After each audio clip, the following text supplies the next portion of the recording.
cooking in the house. The other friends and relatives in the house also implored him to cook again. "Since you all desire it," agreed the Brahmin, "I shall cook every preparation again." Everyone was satisfied that he had agreed, and they cleaned the cooking place for him. They quickly gathered the cooking ingredients, and the Brahmin began to cook. Some people warned the Brahmin that the restless child might spoil the offering again. "Take the child to another house and keep him there until the Brahmin has completed his cooking and eating," they told Sachimata. Mother Sachi carried her child to a neighbor's house. The young ladies all teased, "Hey Nimai, is this the way you should act, stealing the Brahmin's food?" With a smile on his exquisite moon-like face, Lord Chaitanya replied, "What is my fault? The Brahmin called me." But they objected. "O Nimai, will you do more mischief now that you have lost your caste? Who knows this Brahmin, where he comes from, or who his family is? How can you maintain your caste after having eaten food cooked by him?" Smiling, Lord Chaitanya replied, "I belong to the cow tender's caste. I accept food prepared by a Brahmin all the time. How does a cow tender lose his caste by eating a Brahmin's food?" Saying this, the Lord looked at everyone with a smile. The Supreme Lord, Sri Chaitanya, used this trick to explain to them the truth about himself. But his illusory potency is so perfect that no one could understand him. As they carried him around, the various residents of the neighboring houses enjoyed the child's arguments. The Lord went joyfully from arms to arms, and whoever held him floated in an ocean of bliss. In the meantime, the Brahmin cooked once again and sat down to make offering to Lord Balagopal. While offering, the Brahmin thought of Lord Balagopal, but Lord Gaurachandra, the Supersoul, knew everything. Lord Chaitanya charmed everyone and then left their presence completely unnoticed. Smiling all the while, he went to the spot where the Brahmin was offering his food. Stealthily, Lord Chaitanya put a handful of rice into his mouth and left. The Brahmin, caught by surprise, looked on in disbelief.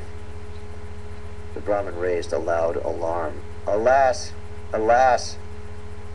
The child ate his rice and sprinted off. Sri Mishra angrily grabbed a stick and chased after young Nimai. Lord Nimai fled in dread and hid himself in a room, but Sri Mishra came after him, roaring in a fury. Sri Mishra said, "You shall see today. Act in this mischievous manner, will you? Although I am cultured and knowledgeable, you think I am a great fool." Sri Mishra continued, "In whose house can you find as big a thief as this?" With rising indignation, he chased after Nimai. The people in the house caught hold of Sri Mishra to dissuade him, but the angry father insisted. "Leave me. Today I shall beat him." They tried to reason with him. "Dear Mishra, you are known to be liberal. What superior intelligence will you display by beating him? His sense of discrimination between good and bad is still undeveloped due to his tender age, and only a very foolish person would beat such a small child.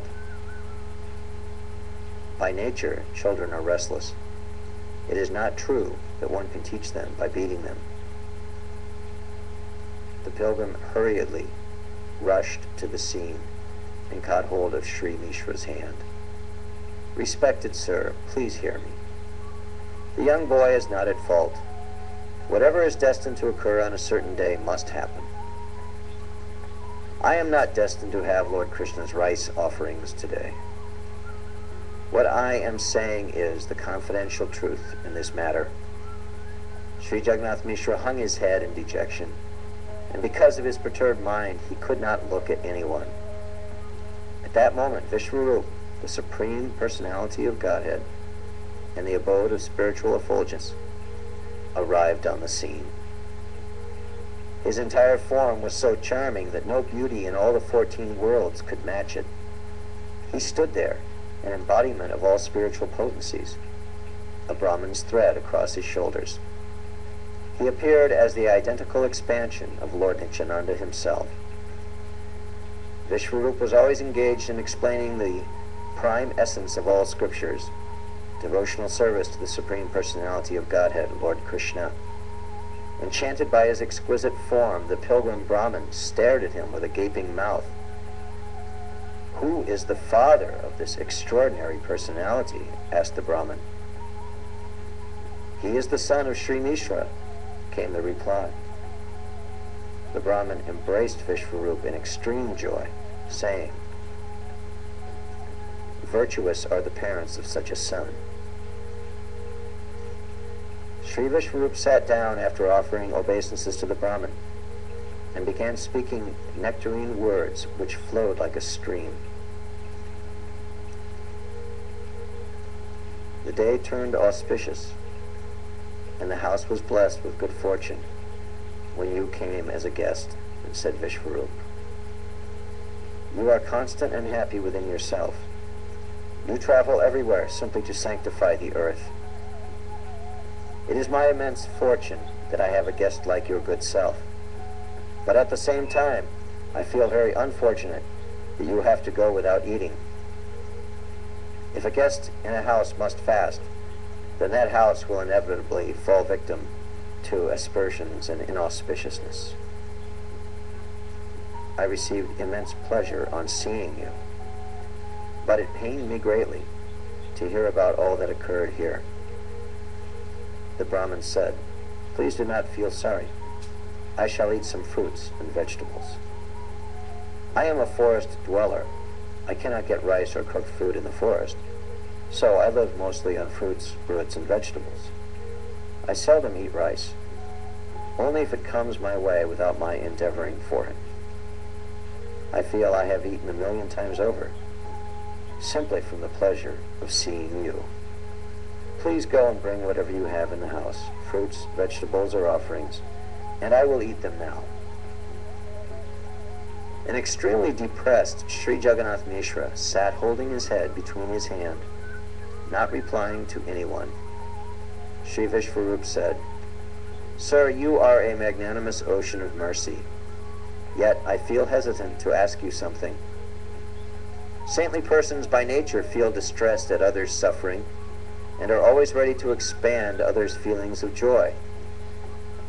With a little endeavor, you can cook a nice offering for Lord Krishna. This will dispel all the miseries of my family today, and I will feel maximum pleasure and happiness."